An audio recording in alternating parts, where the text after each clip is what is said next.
서가 전체가 14장이잖아요. 크게 구분을 하면 1장부터 8장까지, 그리고 두 번째 부분은 9장부터 14장까지죠. 그 내용들을 이렇게 보면 1장부터 8장까지는 바벨론에 포로되어 있는 유다 백성들을 예루살렘으로 복귀시키는 거죠. 그리고 7장, 8장에 보면 예루살렘으로 귀환한 유다 백성들을 하나님이 축복을 하세요.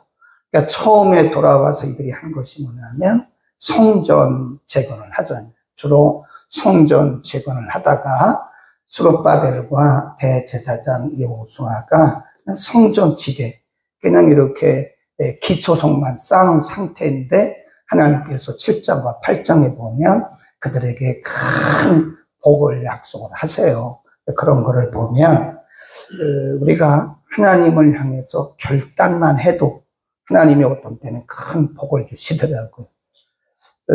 8장에 보면 이제부터, 그리고 학개서 3장에도 보면 오늘부터 그런 편이 나와요.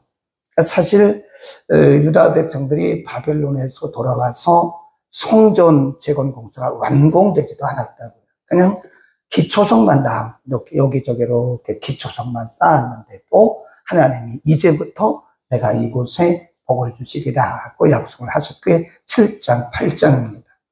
그리고 이제 9장부터 14장까지 보면 이 복이 넓어져요. 점점 넓어집니다.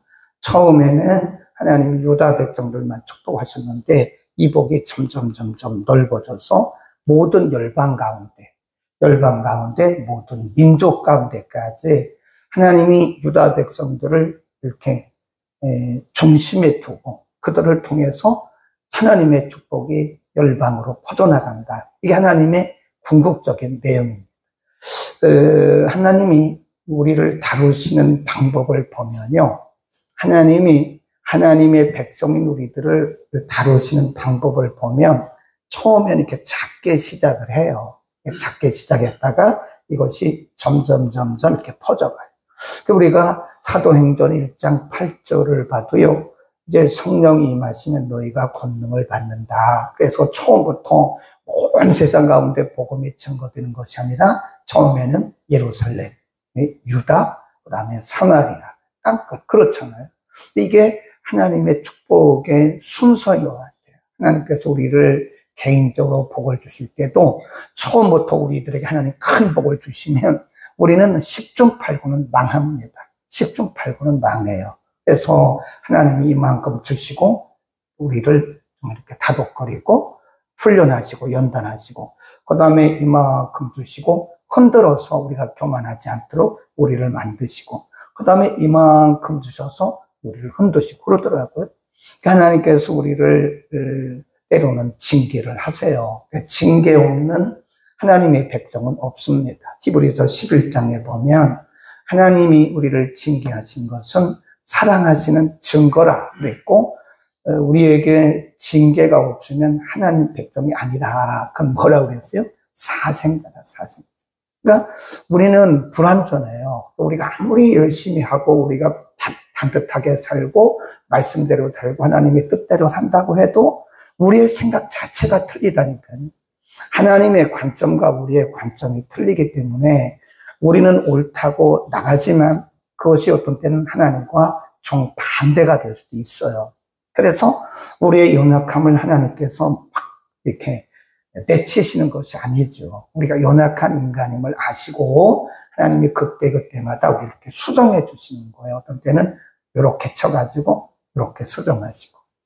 근데 그것이 때로는 아프죠. 인간 편에서 볼 때는 아프지만 그냥 아픈 게 아니라 하나님의 사랑의 표현으로서 우리를 바른 길로 이렇게 수정해 가시는 하나의 과정이다, 이렇게 보시면 돼요.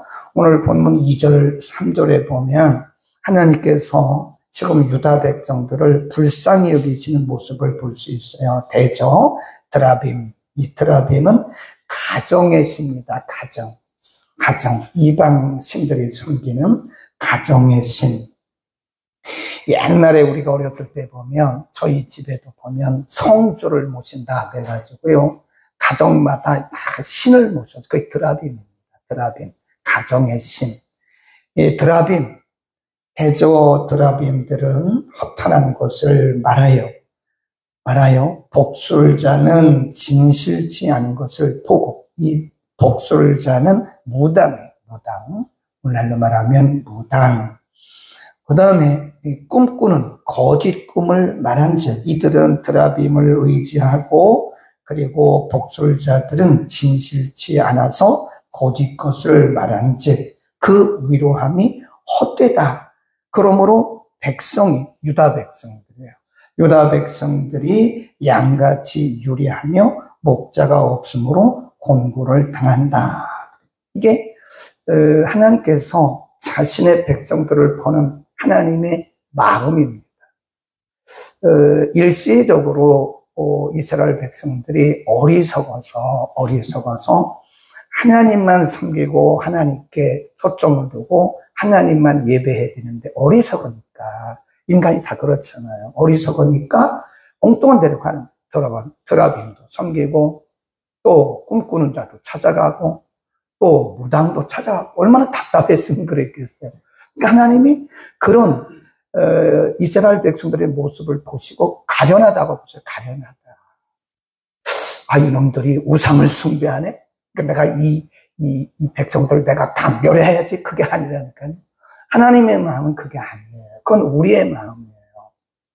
우리는 사람들이 실수하는 것을 보면 막 정죄하고 막 이럽니다. 근데 하나님 그걸 넓은 그 아버지의 마음이에요. 하나님은 넓게 보면서 가련하거나 목자 없는 양 같구나. 그래요. 그러면서 이렇게 말씀하세요. 3절에 보면 내가 목자들에게 여기 목자는 거짓 목자예요. 하나님의 백성들을 잘못 인도하는 거짓 목자들에게 노를 바라며 내가 소용수들을 벌하리라. 만군의 여호와가 그 무리 곧 유다 족속을 권고하여 그들로 전쟁의 준마와 같게 하고 4절 준마 거기다 줄고시고요. 그 다음에 4절 모퉁이돌, 말뚝, 싸우는 활, 권세 잡은 자. 이게 뭐냐면 2절에서 보면 유다 백성들이 잘못된 지도자들 때문에 고통당하는 거 아닙니까? 근데 그들을 구해서 그들에게서 말뚝이 나온다. 그 말은 든든한 나무 그런 뜻이죠. 모퉁이돌 또 싸우는 활 권세 잡은 자가 나오게 하고 5절 싸울 때 용사같이 거리의 진흙 중에 대적을 밟을 것이다. 여호와가 그들과 함께 한즉 그들이 싸워 말탄 자들로 부끄럽게 하리라. 그러니까 하나님이 2절에서 잘못된 지도자들과 그리고 무지에서 잘못 가는 그의 백성들을 가련하게 여기신 거예요. 그리고 하나님께서 이제 친히 오셔서 그들에게 은혜를 주시고 그들로부터 진정한 지도자가 나오게 한다. 거기 일단은 줄 그어놓으셨죠? 이게 누구냐면 사실은 거기 나오는 준마, 4절 모퉁이돌, 말뚝, 싸우는 활, 권세 잡은 자, 이게 다 누구냐면 메시아입니다. 메시아. 그래서 인간의 지도자는 인간이기 때문에 아무리 잘해도 실수가 있다는 거예요. 그래서 결국은 하나님께서 진정한 지도자, 영혼의 진정한 지도자인 메시아를 그들 가운데서 유다 지파에서 나오게 하신다. 그 얘기입니다. 그 말씀을 하고 있고요. 그 다음에 쭉 내려가면 6절 내가 유다 족속을 견고케 하며 요셉 족속을 구원할지라 내가 그들을 긍휼히 여김으로 그들로 돌아오게 하리니 그들이 내게 내어 버려움이 없었음 같이 되리라. 나는 그들의 하나님 여호와라. 내가 그들을 들으리라. 하나님이 그들 가운데 임재하시겠다는 거예요. 한때는 그들이 하나님을 잘못 섬겨가지고 하나님께 징계를 받았지만 하나님이 그들을 던져버리시고 멸하신 것이 아니라 가련히 여기신 거예요. 네, 가련히. 자신의 백성들이 하나님의 백성들이 하나님을 섬기면서 말씀대로 살아야 되는데 어리석어서 한때는 드라빔을 섬기기도 하고 한때는 복술자를 따라하기도 하고 한때는 꿈꾸는 자를 따라하기도 했지만 내가 내 백성들을 이렇게 버려서는 안 되겠다. 그래서 하나님이 그를 다 이렇게 모으신다. 이게 하나님의 긍휼이라니까요. 우리가 그런 사람들 아닙니까? 사실은 우리가 다 어리석어서 우상 숭배하고 벽길로 갔던 사람들이잖아요. 근데 하나님 우리를 다시 다 불러가지고 진정한 왕이신 하나님 그리고 예수 그리스도를 만나게 하셨잖아요. 그게 은혜라니까요. 그 은혜를 의미하는 거예요. 7절. 에브라임이 용사 같아서 포도주를 마심같이 마음이 즐겁시다. 포도주를 마심같이 마음이 즐거울 것이요 그 자손은 보고 기뻐하며 여호와를 인하여 마음에 즐거워하리라. 하나님이 백성들에게 주시는 은혜 중에 하나가 뭐냐면 기쁨입니다. 즐거워. 시편에 보면 꿈꾸는 것 같아요. 꿈꾸는 것. 바벨론에서 예루살렘으로 귀환하는 그때 유다 백성들이 그때 자신들의 기쁨을 말하기를 우리가 꿈꾸는 것 같다. 꿈꾸는 것 같다. 이 생시냐 꿈이냐 그럴 만큼 하나님이 그들에게 그런 은혜를 주신다는 거예요. 그러니까 하나님이 궁극적으로 우리를 회복시키십니다. 그래서 이 세상 어디서도 얻을 수 없는 그런 기쁨이라니까요. 네. 사람은 잠언에서 수없이 말씀하는 것 중에 하나가 뭐냐면 전도서 1장, 2장, 3장에도 말씀하잖아요. 솔로몬이라는 사람이 왕이잖아요. 왕. 솔로몬 왕이 안 가져본 게 없다니까요. 안 가져본 게. 네. 왜? 그가 금을 안 가져봤어요. 은을 안 가져봤어요. 권력을 안 가져봤어요. 뭘 안 가져봤어요. 근데 나중에 그가 고백하기를 뭐라 그래요? 헛되다. 그리고 나서 그가 고백하기를 사람이 1,000날을 살아도 자녀 수없이 많은 자녀를 낳고 그렇게 살아도 마음에 기쁨이 없으면 그는 말하기를 오늘 태어나다가 낙태된 자만도 못하다고. 이 세상의 모든 것을 다 가져갔던 그 솔로몬 왕이 고백하기를 헛되다. 근데 하나님이 주신 그 기쁨이 최고더라. 그 말씀 아닙니까? 전도서 1장, 2장, 3장이 그거거든요. 하나님의 백성들에게 하나님 그 기쁨을 다시 회복시켜 주겠다는 거예요. 한때는 바벨론의 포로가 돼가지고 바벨론에서 노예처럼 살았고 거기서 절대 절망 속에서 살았는데 하나님이 그들을 다시 예루살렘으로 복귀시키고 거기서 어려움도 있었지만 하나님이 결국에는 신앙을 회복시킴으로써 그들에게 기쁨이 넘친다. 그런 말씀이라니까요. 아멘. 8절입니다. 내가 그들을 향하여 쇠파람부로 모을 것은 내가 그들을 구속하였습니다. 그들이 전에 번성했던 것 같이 번성할 것이다. 내가 그들을 열방에 뿌리려니와 그들이 원방에서 나를 기억하고 그들의 자녀와 함께 다 생존하여 돌아올 것이다. 한때는 하나님이 그들을 조금씩 흩어버렸지만 이제는 그들을 쇠파람을 불어서 다시 다 모은다고 하는 말씀을 하고 있고요. 10절 내가 그들을 애굽 땅에서 이끌어 돌아오며 그들을 아수르에서부터 모으며 길르앗 땅과 레바논으로 그들을 이끌어 가리니 그 거할 곳이 어떡하대요? 부족하다고. 하나님이 이들을 번성케 한다는 거예요. 네. 이게 하나님의 궁극적인 은혜라니까요. 그러니까 우리 하나님의 백성들인 우리들은요, 궁극적으로 다 승리해요. 궁극적으로는 다 승리합니다. 그래서 우리에게 소망이 있는 거예요. 우리가 인간이기 때문에, 사람이기 때문에 때로는 착각도 하죠. 오해도 하죠. 판단이 잘못되기도 하죠. 그렇다고 해서 하나님께서 우리를 던져버리신 것이 아니라 우리를 가련히 여기시고 다시 불러 모아서 우리가 하나님의 자녀인 증거들을 우리에게 보여주시면서 기쁨이 우리는 그래서 늘 소망이 있어요. 아멘. 너무 절망하지 마세요. 하나님은 우리를 불쌍히 여기시는 긍휼의 헤세드의 하나님입니다. 헤세드의 하나님.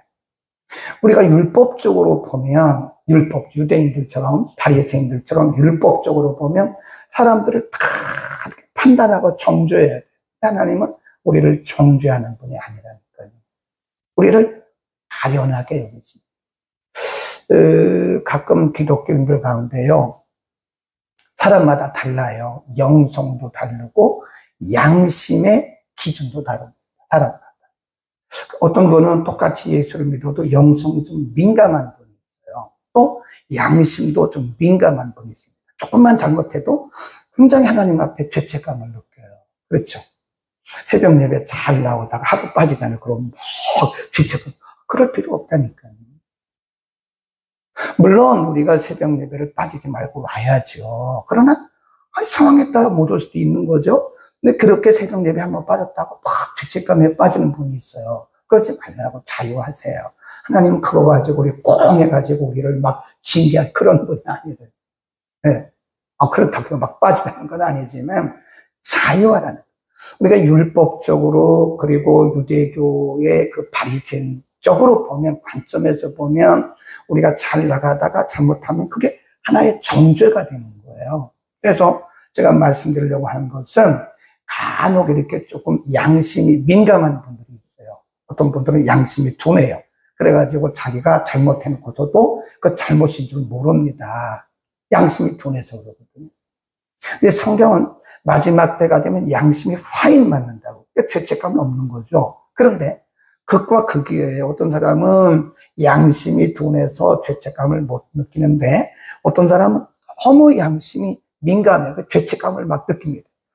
그게 사탄의 도구라는 걸 알아야 돼요. 그래서 우리에게서 자유를 막 뺏어가요. 그러니까 우리가 그리스도 예수 안에서 자유하지 않으면 늘 죄책감에 시달립니다. 죄책감에 시달려가지고 나 같은 것은 은혜도 못 받아, 하나님이 내 기도를 안 들으시는가 봐, 하나님이 내 기도를 물리치는, 이건 전혀 성경적이지 않은 얘기거든요. 그렇다고 하나님께서 우리를 막 던져버리시고 우리의 기도를 안 들으시고 그건 아니거든요. 하나님이 나를 저주하셨는가 봐, 하나님이 내 기도는 안 들으셔? 절대 아니거든요. 하나님은 우리의 기도를 들으십니다. 아멘. 그럼에도 불구하고 2절에 보면 하나님이 이들을 가련하게 여기시잖아요. 이들이 오죽했으면 드라빔을 섬겼겠다. 이들이 오죽했으면 꿈꾸는 자를 찾아갔겠다. 이들이 오죽했으면 무당들을 찾아갔다. 하나님이 그들을 불쌍히 여기시면서 이제는 내가 그들에게 맡기지 않고 내 백성들을 찾아오겠다. 그런 말씀 아니에요? 내가 더 이상 내 백성을 그들에게 맡기지 않고 내가 다시 찾아와서 내가 그들의 하나님이 되고 그들은 나의 백성이 된다고 하는 그런, 여러분 기뻐하십시오. 그리고 자신감을 가지세요. 너무 죄책감에 빠지세요. 많은 크리스찬들이 율법적 신앙을 가지고 있어서 기쁨이 없어요. 예배는 페스티벌이거든, 축제입니다. 하나님이 오시고 하나님 우리에게 말씀하시고 하나님을 찬양하고 은혜 받고 성도들을 만나는 게 축제거든요. 근데 율법 아래 있는 사람들은 예배가 아주 무거워요. 아주 어둡습니다. 네, 찬송도 무거운 찬송. 그렇게 해야 우리의 죄를 용서받는 것처럼 막 그럽니다. 네, 이제 자유하셔야 돼요. 그렇다고 막 사람이 너무 그런 건 아니지만 극과 극이라고 그랬잖아요. 너무 이 죄책감을 못 느끼는 것도 문제예요. 또 너무 죄책감을 많이 느끼는 것도 사단에게 기회를 줄 가능성이 크다 하는 거예요. 자, 마지막으로 2절을 보셔야 되는데요. 이렇게 말씀하시고 하나님이 어떤 복을 또 약속하셨냐면 1절로 갑니다. 1절 봄비 때 시작. 봄비 때 여호와 곧 번제를 여호와께 비를 구하라. 무리에게 소낙비를 내려서 밭의 채소를 각 사람에게 주리라. 거기 소낙비라고 줄거놓죠. 이게 소낙비의 은혜입니다. 이 원래는 여기서 말씀하고 하는 비라고 하는 것은 우리가 보통 이른 비, 늦은 비 그러잖아요. 이스라엘 땅은 우리하고 좀 기후가 달라요. 그래서 땅에 10월쯤 되면 이른 비가 내립니다. 이른 비가. 그러면 그때 이제 파종을 하는 거예요. 파종. 그러니까 아무리 좋은 곡식을 가지고 있어도 10월쯤 이제 파종을 해야 되는데 그때 이른 비가 안 내리잖아요. 그러면 파종할 수가 없어요. 그 다음에 한 해를 넘깁니다. 그리고 3월, 4월, 요즘엔 5월까지 늦은 비가 내려요. 늦은 비. 근데 그때 늦은 비를 맞아야 추수를 한다니까요. 곡식이 자라도 늦은 비를 안 맞으면 이게 영글지를 않는 거예요. 그러니까 여기서 말하는 비, 이른 비, 소낙비, 늦은 비를 얘기하는 거예요. 하나님께서 이스라엘 땅에 합당한 은혜를 주신다는 겁니다. 거기다 비, 소낙비 줄 그어놓으시고요. 그것은 하나님의 크신 은혜를 의미한다.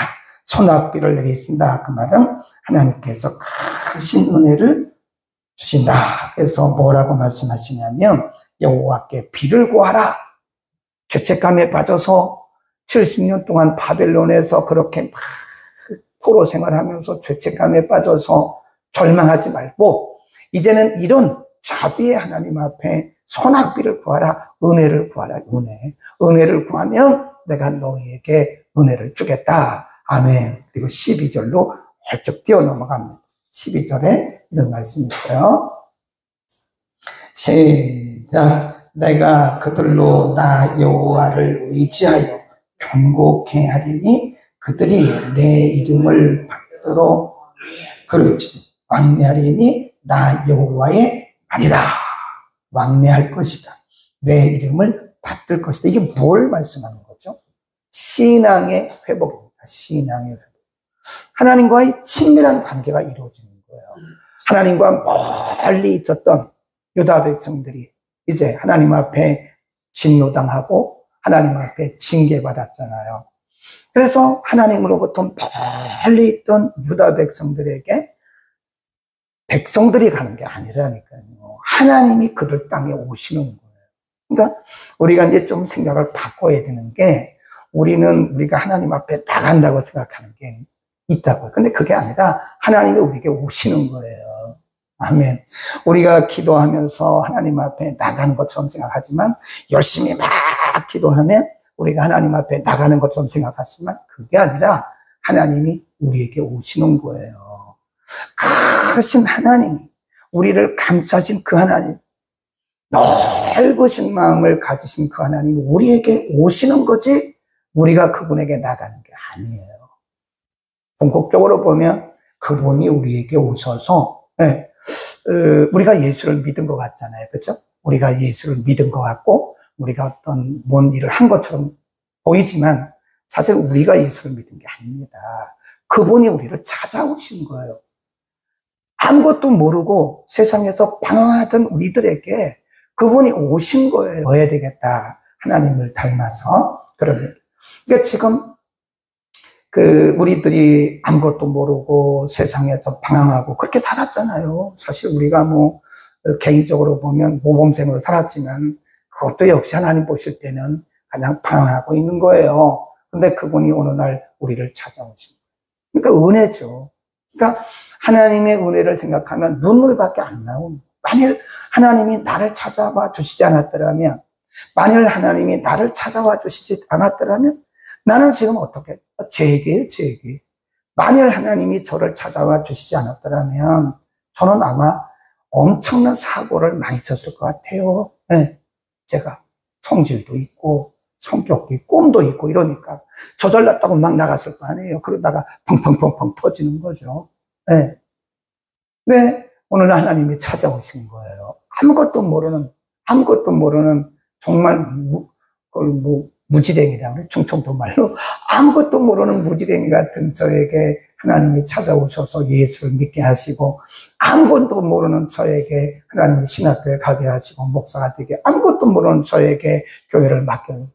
그런 걸 보면 눈물만 나오는 거예요. 사실은 제가 무슨 자격이 있어서 하나님의 자녀가 될 수 있겠습니까? 그렇게 세상에서 방황할 때 저만 그랬겠어요? 다 마찬가지죠. 우리가 예수를 믿은 게 아닙니다. 그분이 찾아오신 거예요. 오늘 그분이 큰 은혜를 가지고 우리에게 오셔서 그분을 믿게 하시고 성령으로 보정을 해주시고, 또 가만히 보면 우리가 주의 일 하는 것처럼 보여요. 그렇죠? 내가 막 열심히, 근데 그것도 아니더라고. 가만히 보니까 내가 한 게 아니더라고. 그거를 깨닫는 순간 우리는 하나님께 감사하게 되고 내려놓게 되더라. 내가 한 게 아니라. 그게 내가 한 게 아니라 그분이 오셔서 나를 통해서 일하신 것뿐이에요. 그래서 우리가 자랑할 이유가 없습니다. 내가 뭘 했다고 자랑해서는 절대 안 되는 거예요. 네, 내가 한 게 아니에요. 그분이 나에게 오셔서 나를 통해서 일을 하시고 그분의 영광을 드러내신 거예요. 그러니까 우리는 범사에 그분께만 영광을 돌려야 됩니다. 그분이 하신 거예요. 그분이 내게 오셔서 나를 통해서 그분이 일하신 것이 우리가 한 것도 없습니다.